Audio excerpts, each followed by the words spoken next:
Are we ready? All right. Ms. Fine, remembering that I have heard the evidence. Oh, he didn't say sit down, and so he kept standing up. You can sit down, sir. You can. Sit, boo-boo, sit. You are very respectful. Try to be.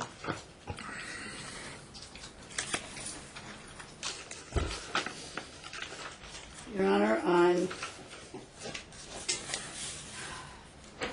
November of 2011, November 7th of 2011, we filed a motion for change in custody and other related relief. We filed that even though for the last 6 years, between the time of the birth and the time of our filing, Mr.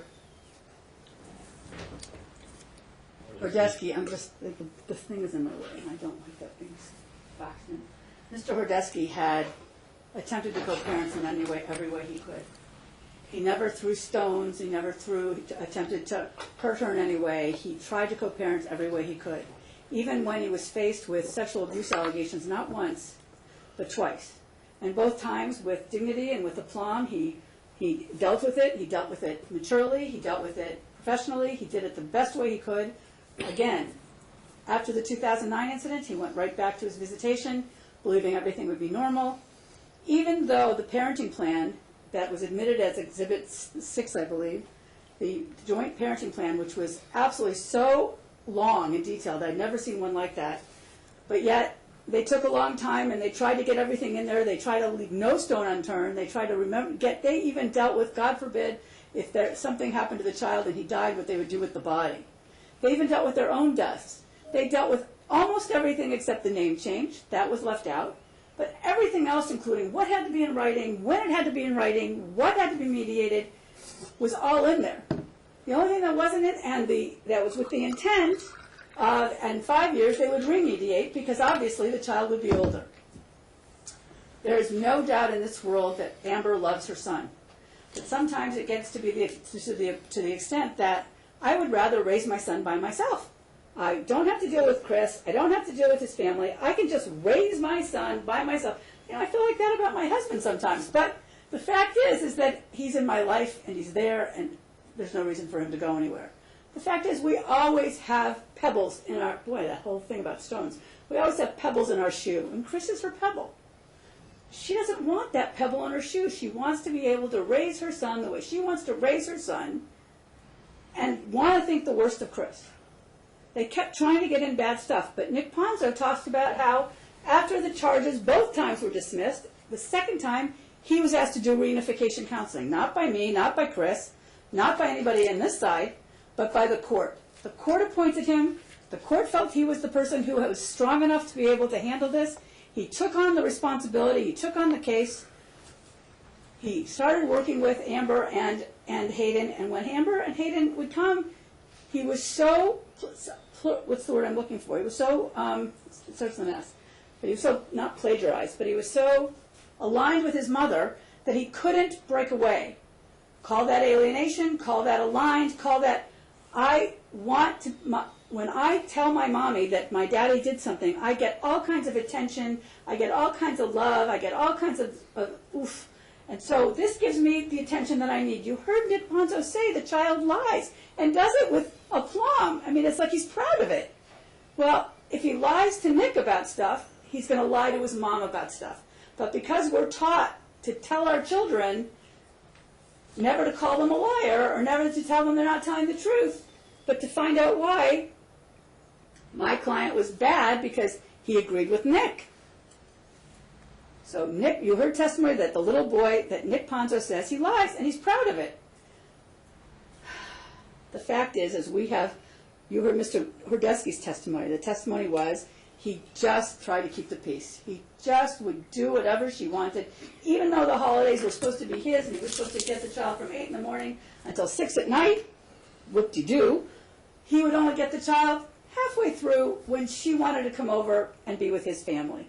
Never could the child be alone with him and his family. She was always there, which is fine if this was a love relationship, but it's not. Now, we didn't hear from the ex-husband, but the fact is that theirs was a marriage that was, that... It's fine, don't argue outside the record. Okay, well, the fact is, judges, we have a little boy who was not sexually abused. We have a little boy who loves his mother and loves his father, and when he immediately transitioned. So when he wasn't with his mother and he wasn't being alienated, or if that's your finding, he wasn't being,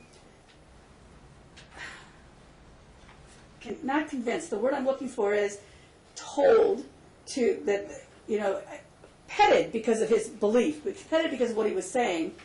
And as soon as he went to Dad's side of the family, he immediately bonded with them.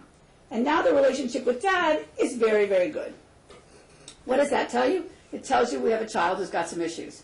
We have a mom who has some issues, according to Dr. Polini.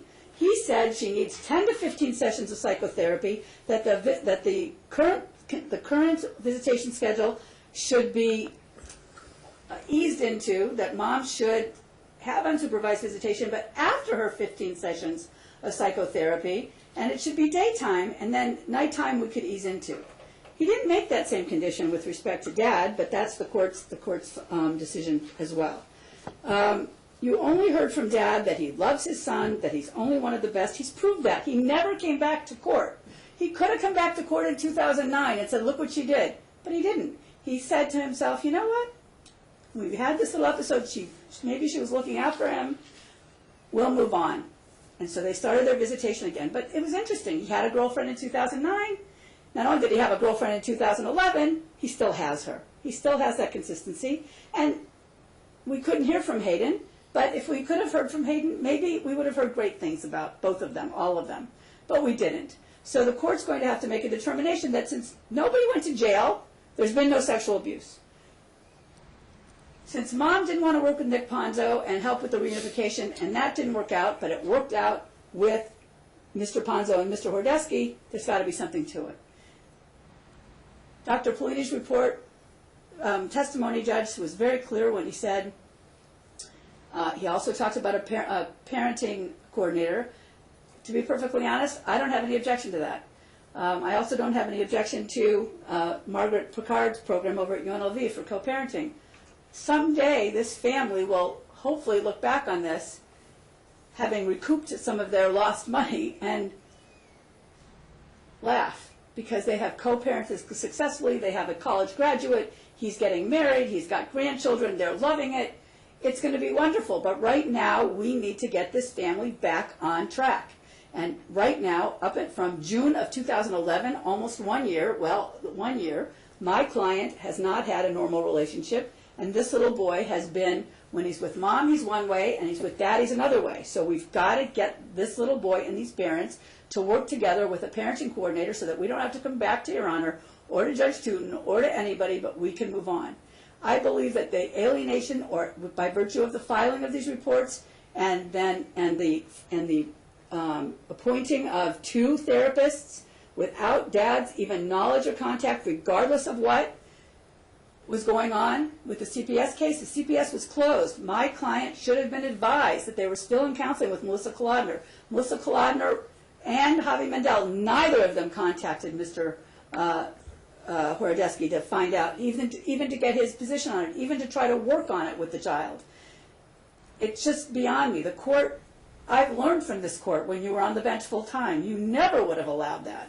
So to allow it today would be inconsistent. You heard the testimony from Allison, who's been the temporary guardian, and her husband Greg. I didn't want to duplicate, so I didn't have them both.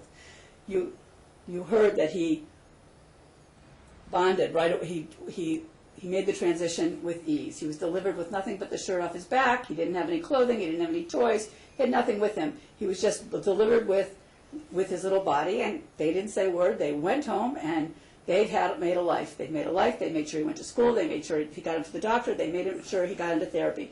Not a moment was wasted. The little boy is thriving. My client would like primary physical custody, but even CPS, even Judge Sullivan said in his minutes, he said, this is a custody case, this is not a CPS case, I'm dismissing this case, and this case needs to be they need to work towards joint physical custody. Judge, I would like it to work towards joint physical custody, but I would like my client to be primary. If you'd like to ease into that, that would be fine as well, but I would like my client to be, because he's the one that's shown that he will cooperate. He's the one that's shown that he will take her with him when he's going on a trip, instead of just saying, nope, it's my 3 days, I'm going. It's my client who's shown that he's the one that can work with the defendant. The defendant has shown every step of the way that she wants it her way or no way. Thank you, Judge. All right, Ms. Johnson, you have the right to make a closing argument. You don't have to be as long as Ms. Fine is. How long was I? It seemed like an eternity. I want to start by saying that reasons for changing primary custody usually are alienation or domestic violence, which I don't believe I've been accused of either. But I would like to correct what she said about Paglini, and he said that he felt the child should be immediately returned to his mother, but that it would benefit her to go to 10 to 15 sessions so that she could let out some of, what litigation and having such a psych assessment has done to her, because it's been extensive. He didn't state that the father should right away. He thought he should work with days and then work into overnights. The fact is, this started over Chris making some allegation that it was over a girlfriend that I did not know of, and that in one report of Steve Callis, he states that he has not dated since having a son. That's not evidence. Well, you spoke of him, so it's in everything. I'm speaking of stuff that's in all the reports. But the fact is, she says he fully cooperated. He did not. After the order from even drug test and hair test, he did not do the hair. He did the urine. He waited over 6 days, 7 days. He refused a polygraph. He refused a drug test. And those things aren't in evidence, so you got to argue. You can argue outside what the testimony that I've heard is. He didn't cooperate with anything in the beginning, and that was clearly discussed in the pleadings. All I did was report something that was communicated to me by my child with physical evidence of something severely being wrong.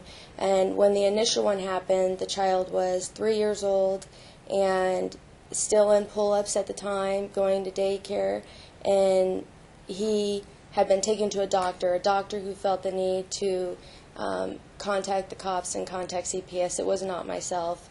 I attempted, as in the reports, to contact numerous therapists, not CPS, because I didn't feel like it needed to be. Okay, ma'am, you're making an extensive argument outside of the record. You need to argue the facts that I've heard. So she says nobody went to jail, so she should drop this. He's not guilty. But the fact is, when we came into this matter, it's come this far because it was based on that he passed 2 polygraphs. It was unsubstantiated. There was no plea deal, when in fact there was a plea deal. But they specifically stated that when the next time this happens, this is what needs to happen. That was what the DA said. He completed and agreed to something. They did not say it didn't happen. Ma'am, I'm going to caution you for the second time. Third time. You're arguing outside the testimony that was presented in court. This isn't your opportunity to argue those things that you didn't get into evidence. This is the opportunity to summarize the evidence. Well, nobody went to jail is true, but there was an agreement to not go to jail. She said, and then all I ask is that you do read over some of the Paglini assessment. Obviously, it was extremely pushed that I go to him. It wasn't admitted into evidence, ma'am. And I have not exhibited any proof of alienation. I have never denied Hayden. After Hayden told me what happened, he still went with his father the next day. And it was CPS who contacted him and told him he could not see his son. It had nothing to do with me. The first incident, we went back to being normal. I can honestly say that every representation of us not sharing holidays or doing anything is a complete and bizarre lie. And I'd have to go through a stack of emails to show you that, which is what I provided to Paglini, because that's what I was asked to do, is provide him the proof against what Ponzo had said that Chris was stating. So that is in the reports. And even the ex-husband, fully understood me spending time with Chris for the sake of his child. I believe that Hayden should have both parents in his life. I believe he does need counseling, whether it's sexual or any emotional or just getting undoing what's gone on in the last year. I think we would all benefit from it. But I definitely think that there has been zero attempts to ever modify the agreement without taking it to litigation, and I have never sued the father for full custody. I've never done it. I've never contested anything. I think I've been pretty easygoing and understanding, and hopefully that is taken into consideration. As seen, we spend a lot of holidays together and do a lot of things together, and he would not be such good friends with my father if we didn't really have a good relationship that now he's communicating is bad because it benefits him. A couple of things, and let me start with this. Self-representation, and you've had some good attorneys represent you in the past. Self-representation, especially in a case of this magnitude where the allegations are this substantial, is, for want of a better term, foolish. And the reason that it's foolish, if you had a brain tumor and you walked into the doctor and he handed you a book on how to do brain surgery and a knife, you would think things were just a little bit wrong here, but you're trying to do that. I was forced. You do have the right. No, you got to listen to me now. No more comments. This is my decision. You have an absolute right to represent yourself, and you've chosen to do so.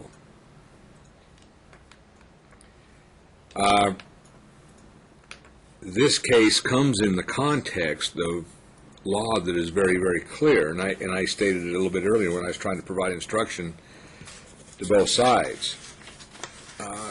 We heard an awful lot of testimony about what happened after the motion was filed, and to some degree that might be relevant, but the law is clear that what is required to be shown by Mr.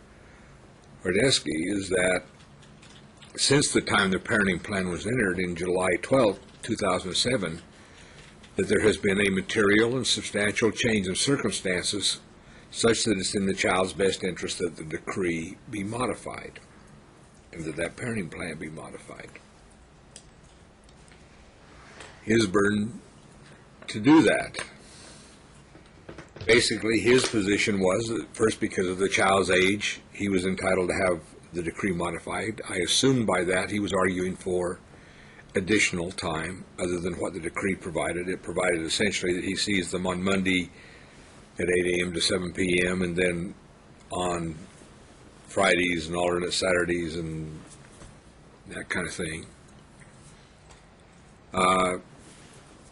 The other argument, and the more substantial argument, is that there had been alienation by the mother,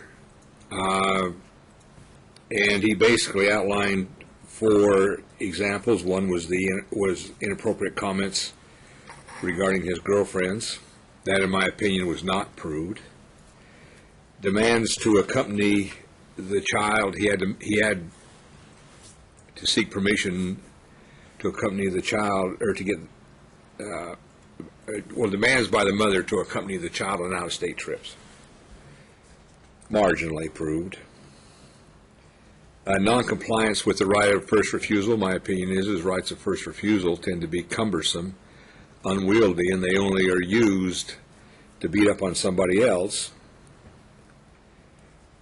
But the last, and the one that is most substantial, obviously, is that the mother engages in a course of conduct by making inappropriate and false sexual abuse allegations on 2 occasions against him. That allegation is obviously the most troublesome. I will say this court would not be too concerned if this were simply a case of inappropriate comments being made about somebody's girlfriend. It happens all the time.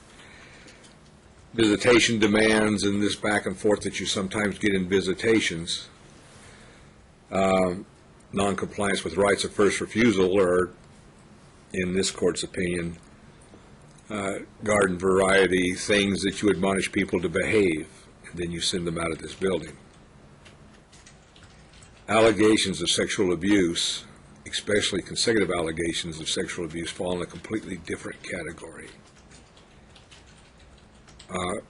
there is a sense by some people that if allegations of sexual, well, when allegations of sexual abuse are made, that it is almost like an atomic bomb going off in a case. Everything grinds to a halt, and much attention has to be paid. These are serious, serious allegations. This court would hope that it will not and has not ever given custody or even allowed contact with a parent who has sexually abused their child. The remedy is not simply to, redefine the visitation. It's to deny visitation. If you sexually abuse your child, you do not have contact until therapists, with a list running from here to that door, certify or verify that you're fit to have contact with that child. Conversely, allegations that are unproved create another problem, and I recognize that people ought to be free to make those allegations and free to have experts look at it, but there is a line that can be passed. Very damaging allegations can destroy relationships and destroy people. A whole different category of allegation. And so what happens is the court provides a way of testing what is going on, and that way is an evidentiary hearing. When I was discussing this case earlier, my clear caution to the parties was that this atomic bomb that has been set off now needs to be justified. Sexual abuse allegations can be proved. They are proved in this building every day.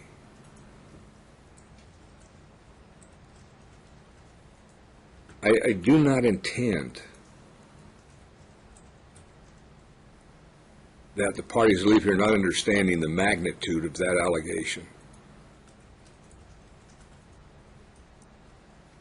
and how critical it is that it be proved. I was a juvenile court judge in this building for 12 years. It's all I did. And I heard sexual abuse cases exclusively. Hundreds of them.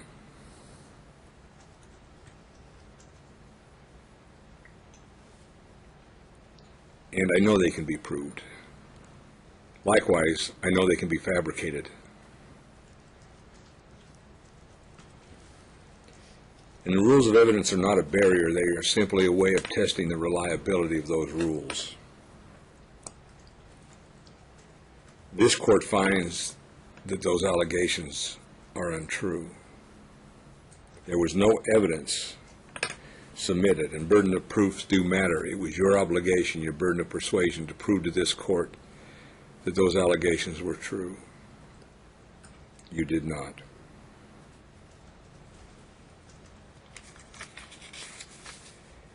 There are some problems that the court continues to be concerned about on the father's side.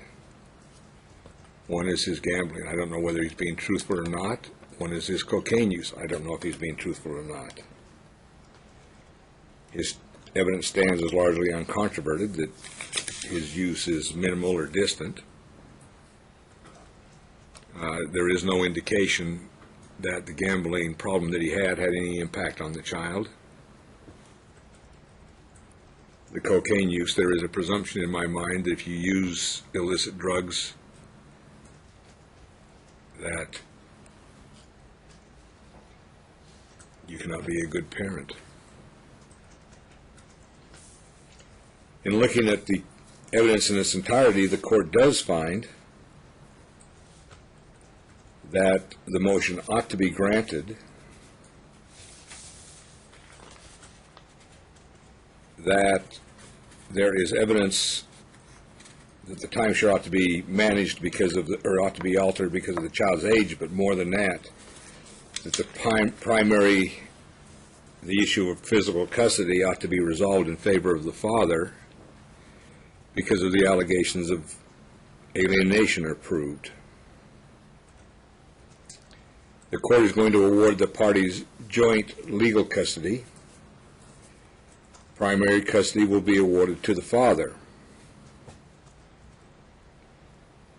The natural mother will be entitled to visit the child every other weekend from Saturday beginning at 8 o'clock until Monday at 8 a.m. when the child is dropped off from school, to each Wednesday after the child is out of school, or 5 p.m. Well, let's make it 3 p.m., whichever is later. Or not later, earlier, excuse me, I'm sorry.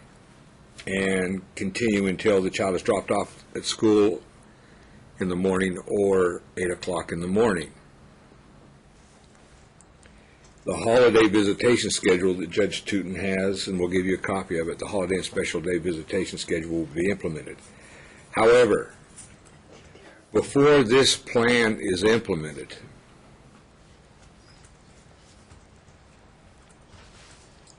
the visitation with both parents will continue